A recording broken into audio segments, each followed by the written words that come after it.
Le freestyle dans les années 80, c'était ça.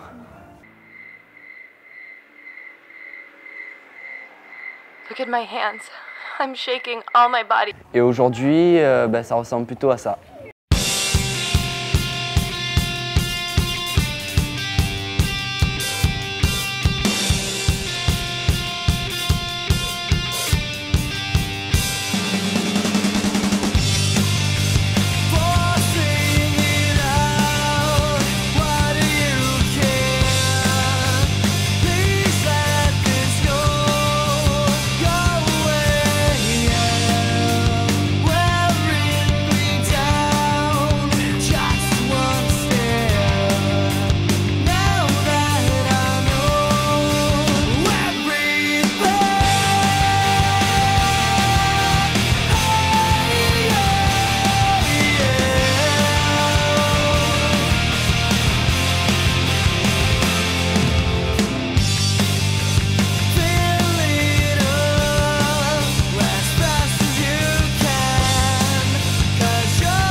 Pour quelqu'un qui n'a pas vraiment suivi le freestyle depuis le début et qui veut essayer de comprendre un peu les figures et comment ça fonctionne, je pense que ce qui est important, c'est de bien différencier tous les types de mouvements.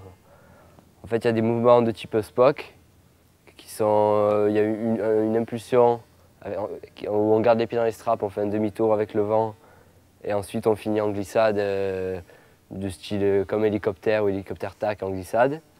Ça, c'est tout ce qui est Spock, Spock bien versé, Grubby, Tchatchou, Clock, j'ai dit. Voilà quoi, Lolly Spock, il y a tout. Après, il y a des mouvements qui se font de type Flaka. C'est des mouvements où l'impulsion est donnée face au vent. Donc on fait un demi-tour, non pas sous le vent comme dans les moves de type Spock, mais face au vent. Et souvent, ça c'est des figures en 360 où il y a un demi-tour en l'air et le deuxième demi-tour en glissade. Donc ça c'est pour les flacas, les goiters sur eau plate, les flacas pieds inversés, flacas Diablo, toutes les variantes. Et la troisième catégorie de figures d'eau plate, c'est les figures où en fait il y a un mouvement juste de la planche en l'air. Donc c'est les mouvements Willy Skipper et Toucan en fait, où la planche fait un 180 soit avec le vent dans le Willy Skipper, soit face au vent dans le Toucan. Et ça c'est des figures donc, en fait, où on jette la planche à l'impulsion pour lui faire un demi-tour. Et le corps ne bouge pas jusqu'à la réception.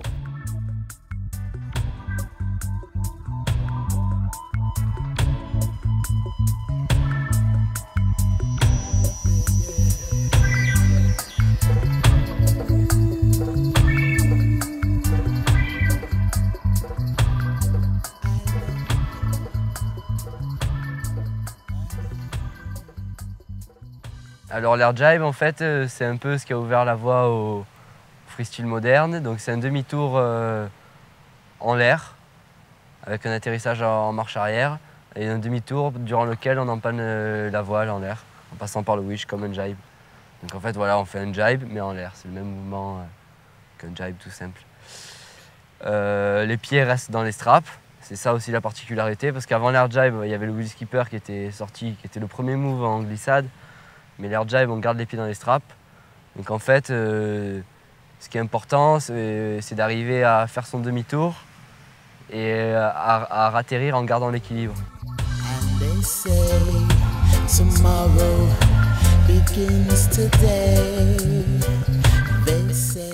Les deux petits points au début pour apprendre l'air jibe, c'est de un peu remonter au vent pour pour ralentir et pour avoir des appuis plus stables, plutôt que partir à la bâtée à toute vitesse, mais pour se prendre une grosse tôle.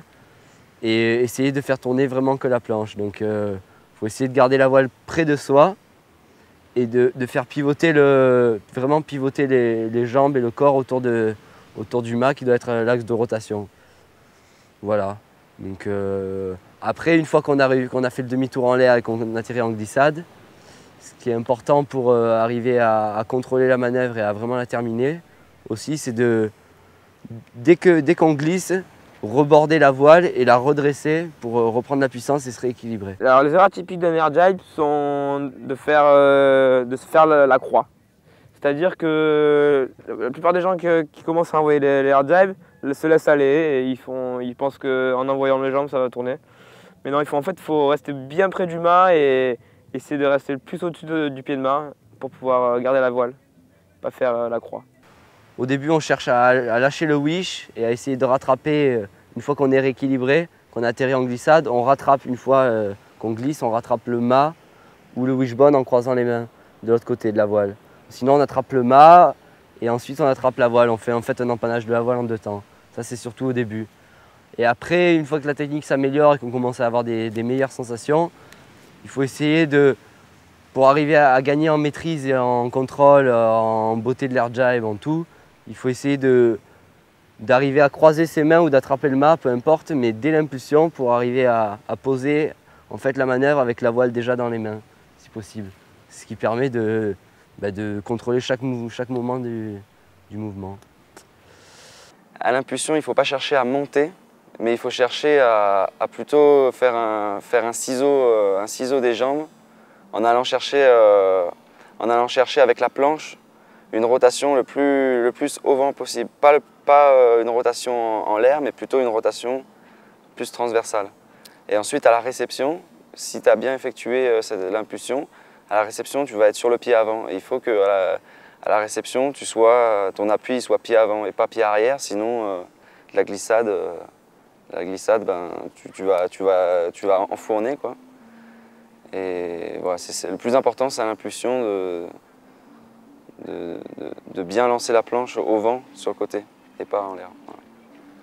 Au niveau de la façon dont on fait l'air jibe suivant les conditions, en fait, plus le vent est fort et plus il y a du clapot, donc plus on va prendre de hauteur et plus on va rester longtemps en l'air, plus c'est important de ralentir, de faire son impulsion un peu face au vent, de passer tôt la voile pour pouvoir contrôler, une fois qu'on empanne tôt la voile en l'air, pour se retrouver déjà dans la position pour repartir dans l'autre sens. C'est ça qui va permettre de contrôler en l'air et de pouvoir poser. Alors qu'en fait, plus le vent va baisser et le plan d'eau va devenir plat, plus il va falloir abattre pour arriver à quand même avoir de la vitesse, pour arriver à effectuer le demi-tour entier. Et en fait, à ce moment-là, moins il va y avoir de vent, moins on va se servir de la voile pour contrôler, et plus on va vraiment chercher à juste effectuer un demi-tour du bas du corps autour du mât. Et on va essayer de reprendre la puissance de la voile le plus tard possible pour glisser le plus longtemps.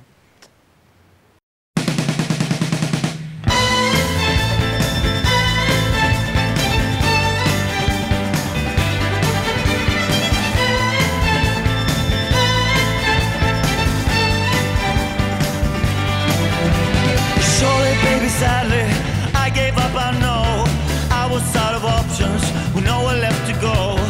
I was much too young back then, baby, just a kid. And it just seemed I'd stay that way, no matter what I did. So let's say it. They're building walls around us now. Oh, say it. They're building walls around us now. The guy said, paper spinning, yeah. What have you achieved? For all intents and purposes, man, it's easier to leave. It just seems whomever else approaches me, there's always an imbalance, I mean, physiologically, now let's say it. Le spoke, en fait, c'est la continuité de l'air jibe. C'est le mouvement qui est venu naturellement à force que les premiers freestylers commencent à glisser de plus en plus sur leur air jibe. En fait, c'est juste suite au premier demi-tour qui s'effectue en l'air avec le changement de côté de la voile, l'empannage de la voile, on atterrit en glissade, en marche arrière, Et en fait, on va juste continuer la rotation dans le même sens, mais la finir en 360. Donc il y a un premier 180 qui est l'air jibe en l'air, qui est suivi d'un 180 en glissade, qui est la fin du spoke, qui est toujours dans le même sens. Donc ce qui fait qu'on va partir en spoke, en fait, c'est qu'on va faire une sorte de surrotation de la planche dans l'air jibe. C'est-à-dire qu'au lieu de faire un demi-tour ou un tout petit peu moins de la planche pour faire son air jibe et se recaler et repartir en ayant juste fait son demi-tour, on va essayer d'effectuer un peu plus d'un demi-tour en l'air, ce qui va permettre que lors de l'atterrissage, la planche puisse continuer à tourner et continuer la rotation en fait. C'est ça, donc il va falloir combiner et la surrotation de la planche et aussi plus de vitesse. Donc la vitesse, on va l'obtenir en étant plus abattu. Et c'est ça qui va faire qu'on va faire un spoke et non pas un air jibe. Le truc, c'est normalement, tout le monde dit qu'il faut pousser sur la main arrière. Mais en fait, moi je pense que c'est plutôt, au lieu de pousser sur la main arrière pour engager le 180, je pense qu'il faut plutôt amener juste la voile avec la main avant qui tient le mât, juste amener la voile dans le vent, quoi. Et rien que ça, normalement, si tu es bien sur ton appui avant, rien que le fait d'amener la voile, ça va te faire tourner. Maintenant, si tu es sur le wish, c'est sûr qu'en poussant un peu sur la main arrière, ça peut, si jamais tu as du mal à boucler la rotation, ça peut aider. Donc pour le spoke, il faut bien penser à être près du mât et à rester au-dessus de son matos, de sa planche.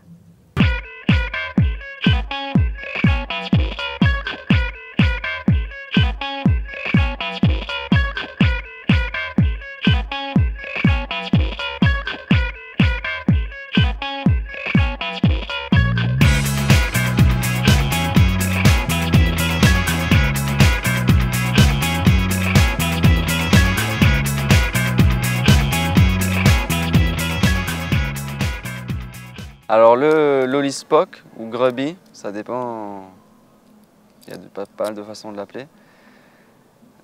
Donc c'est un 360, un 360 sous le vent, c'est l'inverse du flaka, qui est une rotation au vent.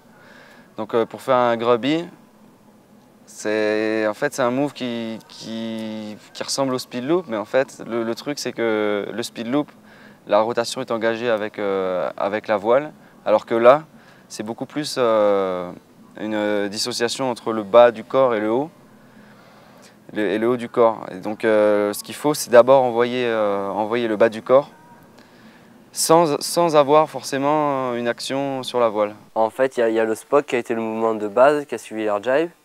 Donc il y a eu le diablo qui a suivi, qui est pareil que le spoke, mais donc l'empannage il se fait par le point d'écoute du mât. Le dernier empannage. Et en fait, une fois qu'il y a eu ça, on est parti dans des mouvements de type spoke for span.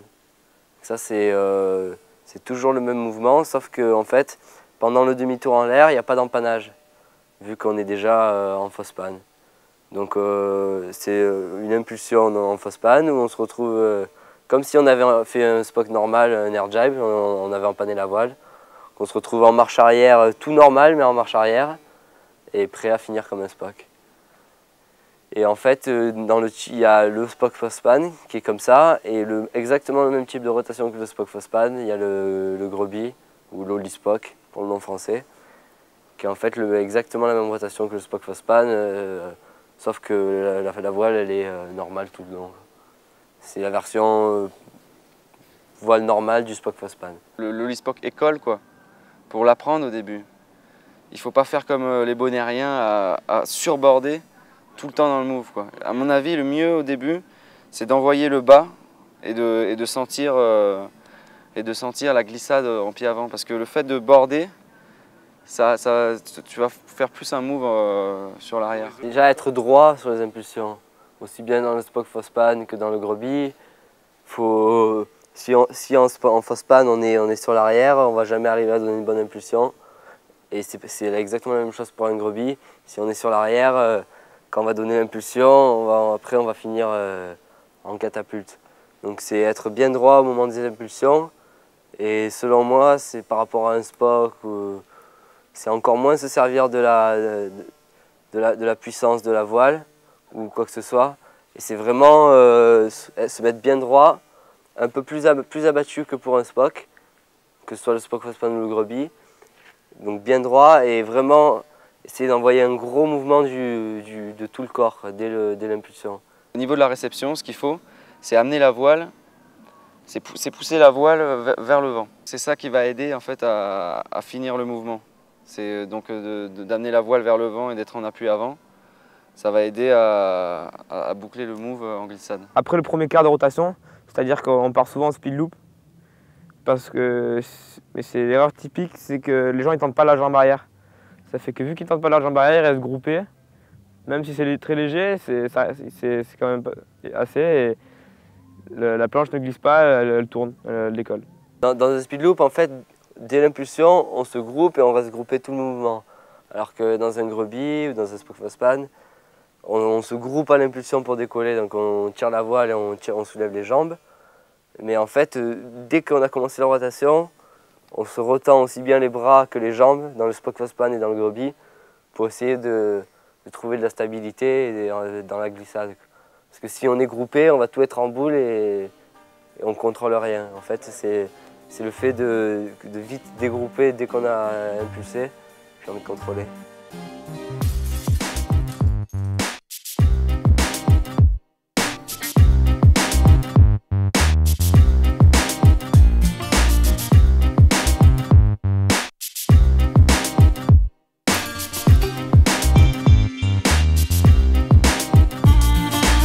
Upon a time not long ago, when people were still living in the northern zone, they could still breathe and everybody wasn't dead. Somebody recorded a song, this is what it said.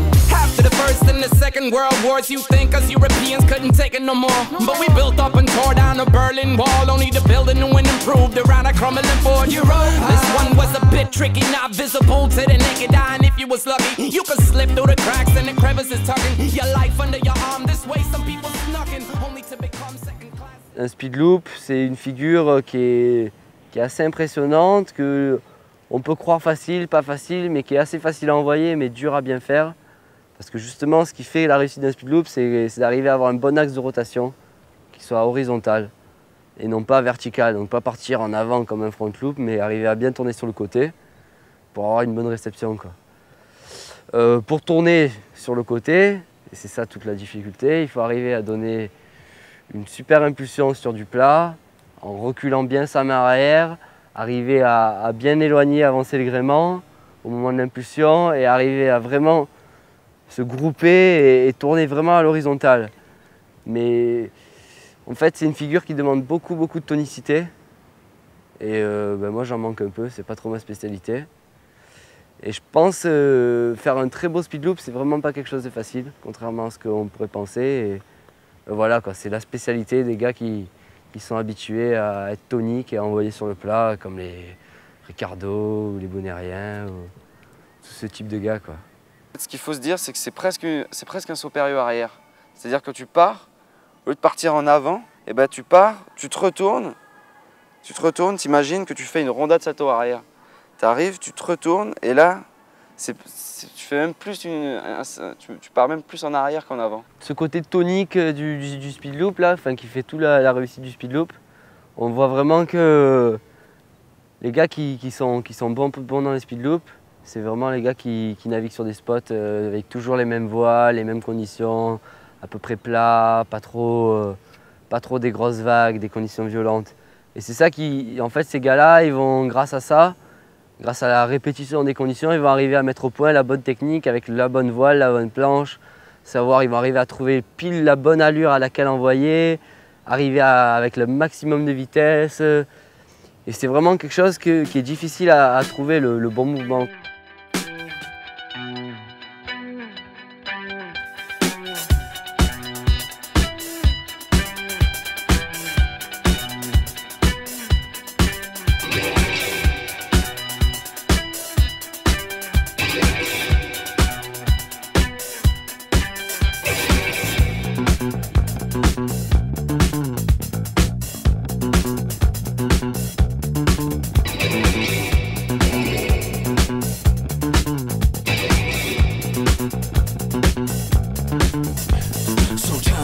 Nothing, 'cause you got nothing to say.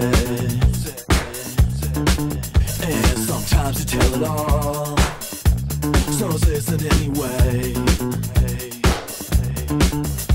And you don't know for certain, but you think you might be the boy.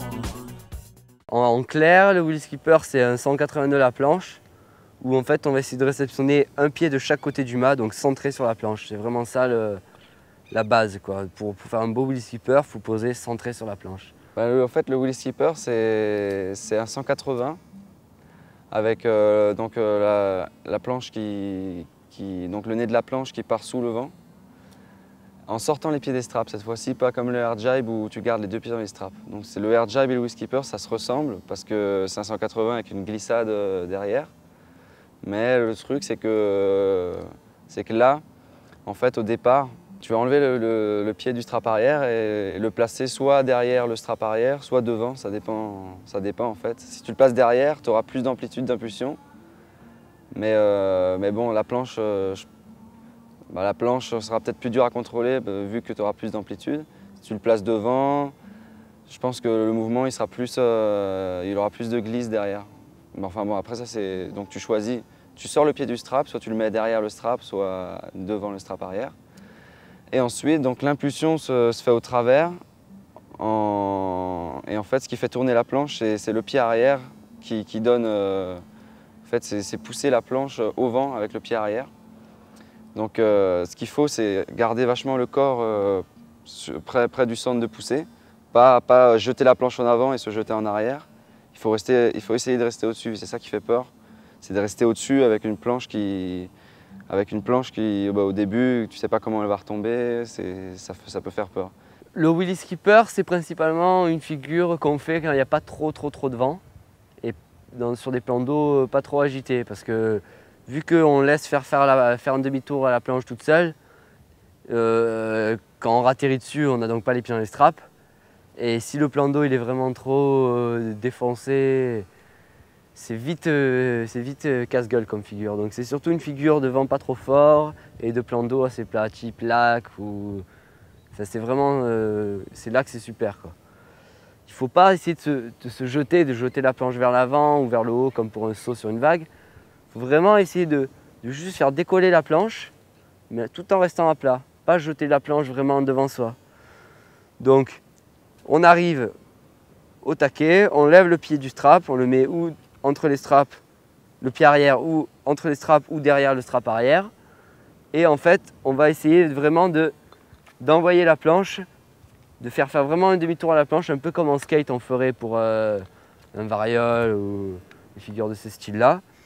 Mais il ne faut surtout pas essayer de jeter la planche loin de soi. Il faut vraiment essayer que la planche tourne, mais en restant vraiment tout le temps au-dessous de ses pieds, quoi. C'est ce qui permet en fait de pouvoir bien réceptionner et de ne pas avoir à aller chercher la planche en vrac lors de la réception. Donc essayez de sauter, faire tourner la planche bien autour de l'axe du pied de mât, pas trop la faire tourner à la verticale, bien à l'horizontale, et essayez de rester au-dessus pendant tout le mouvement. Essayez de rester au-dessus du pied de mât pendant tout le mouvement de la planche. Donc, au niveau de la réception, une fois que la planche elle a tourné en l'air, quand on repose, on va essayer de caler un pied de chaque côté du pied de mât pour comme ça pouvoir contrôler et la direction de la planche et l'équilibre avant-arrière. Et on va en fait, dès la réception, essayer de faire aller la planche, de stabiliser la glisse de la planche, parce qu'une fois qu'elle a fait son 180, si on repose et qu'on n'essaie pas de la stabiliser, la planche risque de continuer à tourner. Donc en fait, c'est important de bien poser un pied de chaque côté du mât et essayer de contrôler une fois qu'on a atterri avec la voile, essayer de gérer pour garder la même direction, pas pour prendre de puissance ou quoi que ce soit, juste laisser glisser.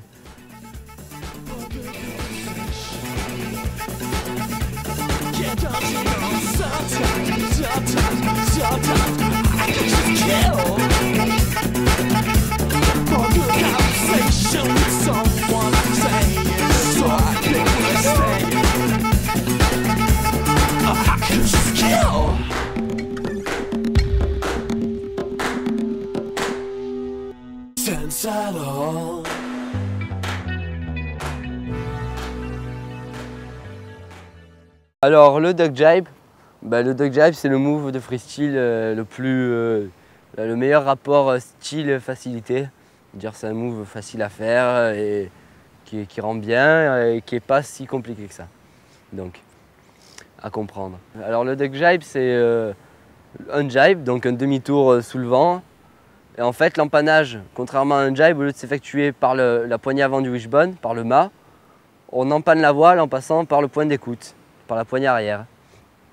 C'est tout ce qui fait la différence entre un duck jibe et un jibe. Donc après, la difficulté du duck jibe, elle se situe dans ce changement d'amure et qui va devoir être effectué au bon moment pour pouvoir se faire dans les bonnes conditions. Alors en fait, ce qui est important, c'est au moment d'engager son duck jibe, reculer sa main arrière pour se préparer à croiser la main. Quand on engage sa courbe, en fait, on va faire passer sa main avant à l'arrière du wishbone, on va croiser par-dessus sa main arrière. Donc la main avant va devenir la main qui croise et cette main-là va tirer la voile pour attraper la voile de l'autre côté.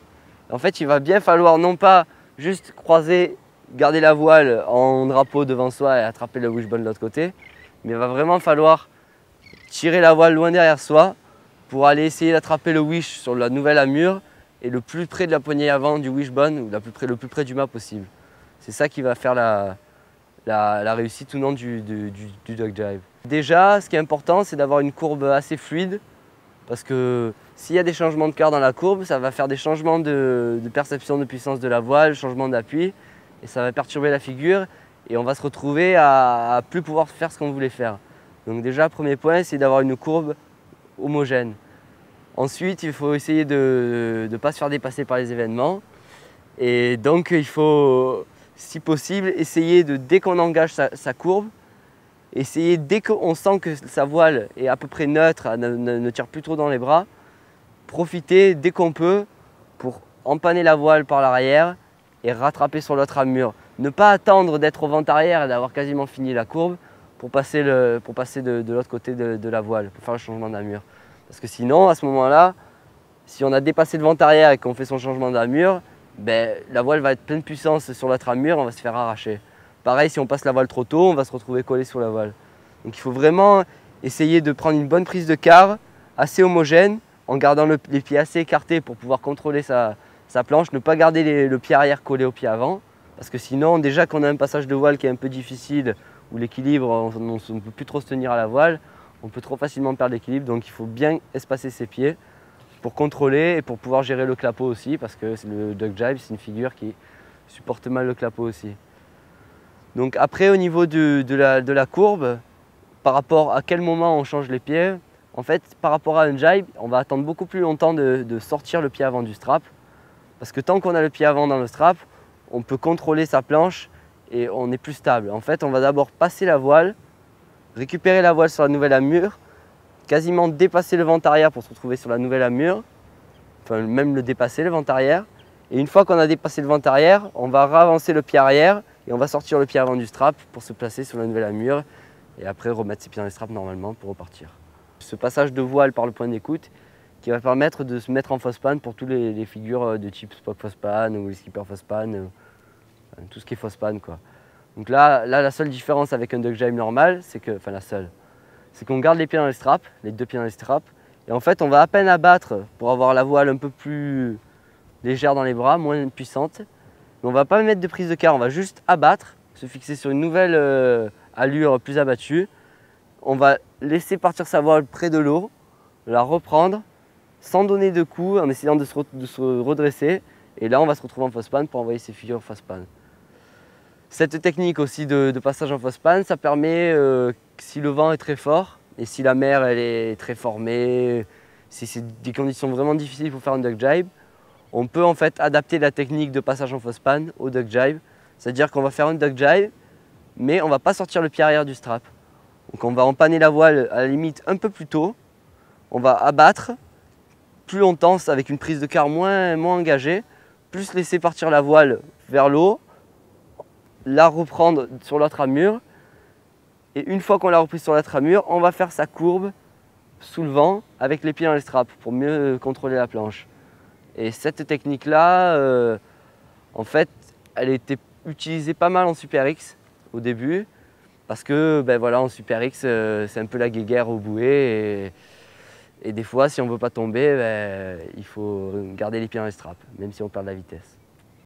To my love nest, the dungeon of fuck fest. Plunge into tunnels, my tongue wets. Come and get some sex, kitty kitty. Drinking from the titty sink till you're drunk. Unless you cry for spilled milk I suckled from the young breasts that are hungless and jury. Surely don't upset the poet. Tapping random body parts like this dirty drum set components. Certainly some bend and undress just to know what it's like to touch success. The unimpressed by sunsets at night. I'm more than certain she hurts inside from all this shit. Drawing a curtain, blurring the line before crossing it. Calling it quits, a ball of shame is bouncing back and forth. I'm sipping from the same container, down to 6 ounces of backwash. Doused with bathwater till all consequences fade away. Doubts are on back order, false confidence on layaway. For a Providence apartment, cause of the way it detracts. Dangerous strangers in the tracks to mangiest of straight cats. But when I let her out the bag, look what she dragged in, an overpowering. Le flaka, c'est un gurby, mais dans l'autre sens. En fait, c'est un move qui a été inventé par Biosy, Webpedrick. Moi j'y pensais il y a longtemps aussi, mais j'arrivais pas à trouver le truc. Et en fait, ça vient un peu du taka que faisait Levi Seaver dans les vagues, qui petit à petit a pu donc, se faire sur eau plate.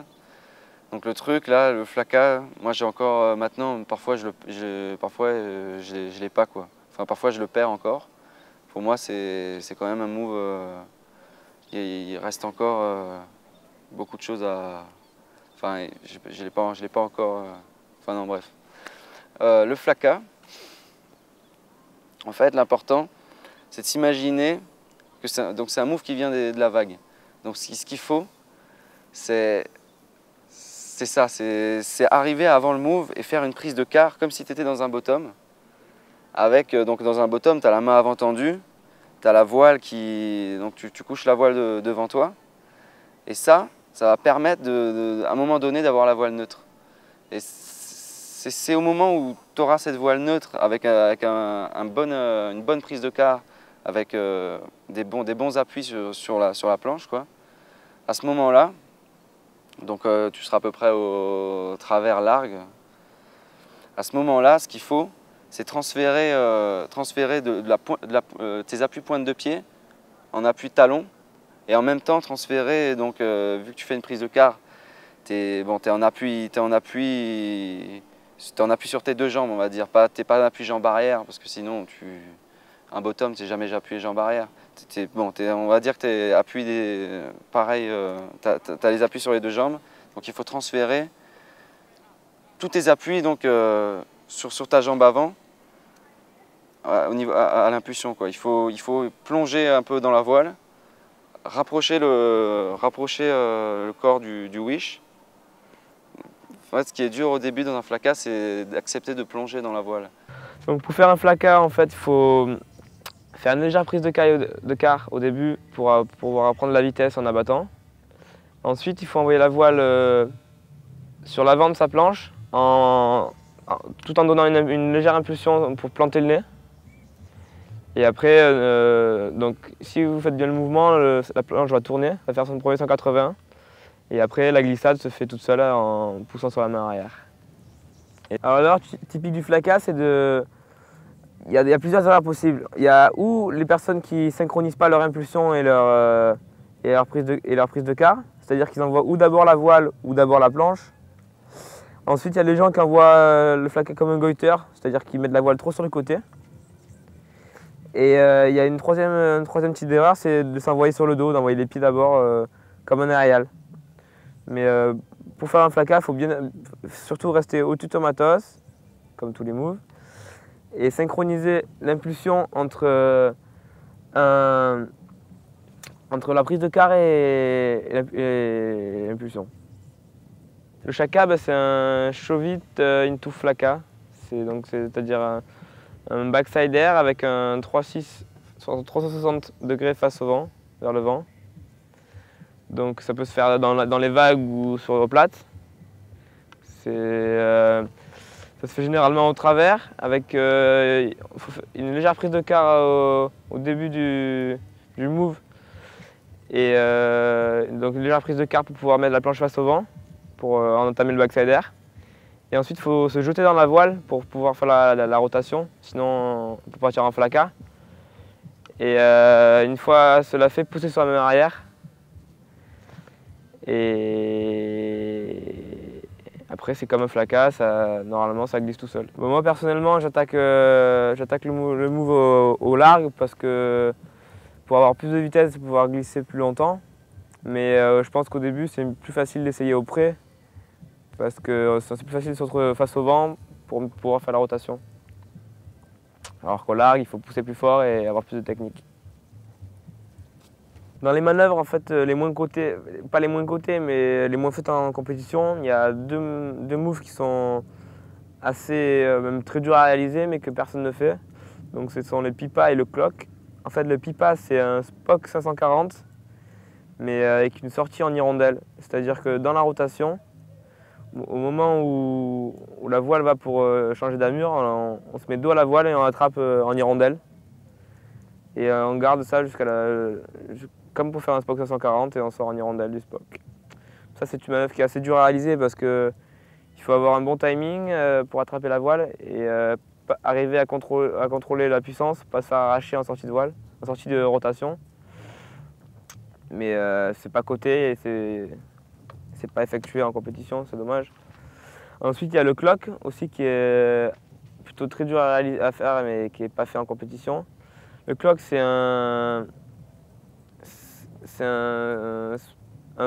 on pourrait dire un vrai Spock fausse-panne. C'est-à-dire que après un passage en fausse-panne, on effectue l'équivalent en rotation d'un Spock, mais en passant par l'écoute. Donc il y a au début une première rotation où on attrape l'écoute et on passe de l'autre côté pour finir comme un Grubby. Et donc ça, c'est une figure qui est très dure à réaliser aussi parce que le premier passage derrière l'écoute, il fait que du timing, donc c'est très dur à avoir. Et après, arriver à rester au-dessus du matos pour ne pas se faire projeter en arrière par la voile qui prend généralement de la puissance dans la rotation du Grubby. Dans le même style que le wheel skipper, il y a une figure qui est beaucoup plus technique. Enfin, ouais, c'est le toucan. Le toucan, en fait, c'est apparu il y a 2 ans à peu près, ouais, presque 2-3 ans maintenant. Ça a été inventé par Alexis Zabala, qui est un jeune de Margarita, avec Cheo aussi. Et c'est le wheel skipper, mais face au vent. En fait, je pense que l'idée leur est venue quand le flaka est sorti, de dire si on peut faire un tour face au vent, on peut faire pareil qu'un wheel skipper, mais face au vent. Donc, la seule différence avec un wheel skipper, c'est que la planche, au lieu de tourner dans le même sens qu'un air jibe ou qu'un jibe, c'est-à-dire que le nez de la planche aille sous le vent, on fait aller le nez de la planche vers le vent. C'est une rotation dans l'autre sens. C'est exactement la même chose. Après, pour ce qui est de la façon dont on l'envoie, c'est à peu près la même chose aussi qu'un wheel skipper, sauf qu'on garde les 2 pieds dans les straps, parce que sinon on n'arrive pas à jeter la planche. Et pareil, donc on saute avec les 2 pieds dans les straps, on va essayer de poser le nez dans l'eau au vent. La planche fait son demi-tour toute seule, on laisse sortir les pieds des straps et on va essayer de reposer si possible le plus centré possible sur la planche pour faire la glissade avec la planche en marche arrière comme au wheel skipper. Et après on peut même enchaîner, faire toucan lollipop ou toucan 360 comme les wheel skipper lollipop ou wheel skipper 360. C'est exactement la même chose. Pour progresser en fichy, j'ai quelque chose d'assez original. C'est que j'utilise du dirt windsurfing, la voile à bord plus précisément. C'est un mélange entre le skate et le windsurf en fait. Ça permet de m'entraîner à partir de 5 nœuds, dès qu'il n'y a pas de vent en fait. Et c'est un bon moyen afin de trouver les gestes et les aptitudes à avoir en planche dans peu de vent et à assimiler plus rapidement une figure. Et en fait, on peut l'utiliser sur n'importe quel type de place. On peut l'utiliser sur du sable dur, comme sur un parking ou encore sur du gazon. Et j'ai réussi à l'utiliser avec du vent assez fort pour repousser les limites plus loin et on y arrive très très bien. Et en général, on utilise des petites voiles, donc c'est ça qui est bien. C'est pas lourd et on prend aussi beaucoup de plaisir. Les figures que je fais en dirt et en planche, eh ben, je fais tout ce qui est goiter, le punch, le flaka, le spock, tout ce qui est pied inversé. Donc le switch chain chachu, le switch chain grubby, le shaka je fais aussi. C'est le backside air flaka. En fait, on a fait des modules avec tout le team. Et maintenant, on fait tout sur module. Donc c'est ça qui est bien. On retrouve exactement toutes les sensations qu'on retrouve en windsurf sur l'eau. Et c'est vachement bien.